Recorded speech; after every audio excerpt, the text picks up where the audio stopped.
अस्सलामुअलैकुम दोस्तों। आज हम इनकारे हदीस सीरीज का एपिसोड नंबर 6 पेश करने जा रहे हैं, जिसका टॉपिक है हदीस कुरान की तफसीर हैं। आइए इस सवाल से टॉपिक की शुरुआत करते हैं कि अल्लाह ने कुरान देकर नबी को ही क्यों भेजा। अल्लाह कुरान पहाड़ पर उतार सकता था, पहाड़ों पर बड़ा सा बोर्ड लगाकर उस पर अपना पैगाम लिख सकता था, या हर इंसान को फरिश्तों के जरिए कुरान की एक एक कॉपी दिलवा सकता था। अल्लाह ने ऐसा क्यों नहीं किया? उसने रसूल को ही क्यों भेजा?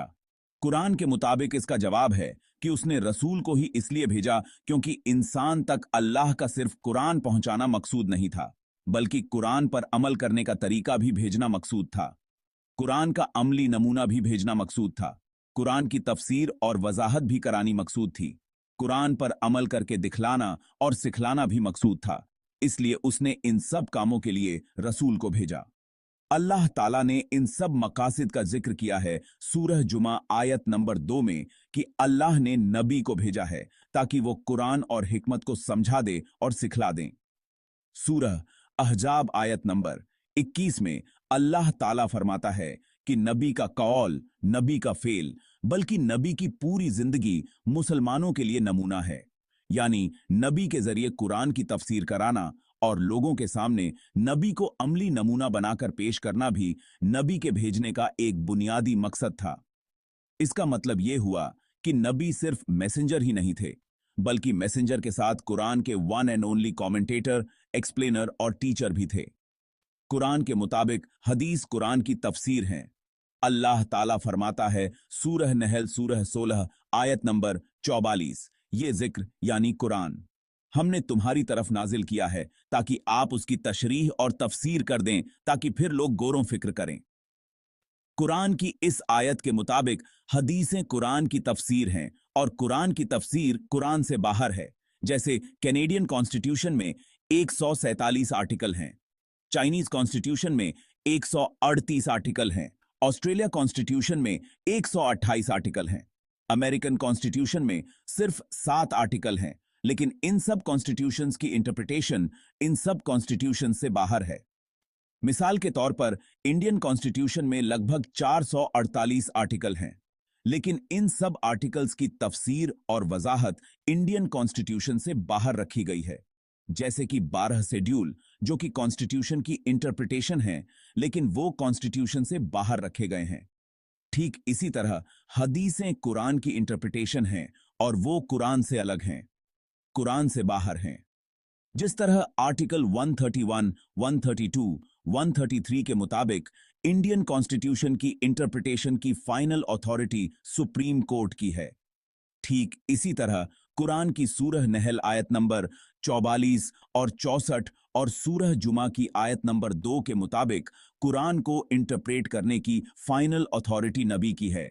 यानी हदीसे कुरान को इंटरप्रेट करने की फाइनल अथॉरिटी हैं। जिस तरह आर्टिकल 142 के तहत सुप्रीम कोर्ट कॉन्स्टिट्यूशन की जो भी इंटरप्रिटेशन कर देती है, उसको मानना सब इंडियंस के लिए जरूरी हो जाता है। ठीक इसी तरह कुरान की सूरह नहल आयत नंबर 44 के मुताबिक नबी कुरान की जो भी तफसीर कर देते हैं, उसको मानना सारे मुसलमानों के लिए जरूरी हो जाता है। जिस तरह आर्टिकल 142 के तहत सुप्रीम कोर्ट का दिया हुआ फैसला और judgment high court, district court और सारे इंडियंस के लिए लॉ बन जाता है, ठीक इसी तरह नबी का फैसला और जजमेंट भी सारे इमामों, मौलवियों, मुफ्तियों और सारे मुसलमानों के लिए लॉ बन जाता है। अल्लाह ताला फरमाता है सूरह निसा आयत नंबर 65 में, सो तुम्हारे परवरदिगार की कसम, ये लोग सच्चे मोमिन नहीं हो सकते जब तक कि अपने आपसी इख्तलाफों में आपको अपना हाकिम न मान लें। फिर जो फैसले आप उनके बीच कर दें, उसमें अपने दिल में किसी भी तरह की तंगी या नाखुशी महसूस न करें, और पूरी फरमानबरदारी के साथ उसे कबूल कर लें। कुरान की तफसीर और वजाहत कुरान से अलग है। अल्लाह ताला फरमाता है सूरह बकरा आयत नंबर 239, तुम अल्लाह ताला का जिक्र इस तरीके से करो जो उसने तुमको सिखलाया है। इस आयत में अल्लाह ताला ने फरमाया है कि अल्लाह ने इबादात के तरीके भी बताए हैं, लेकिन ये तरीके कुरान में नहीं हैं।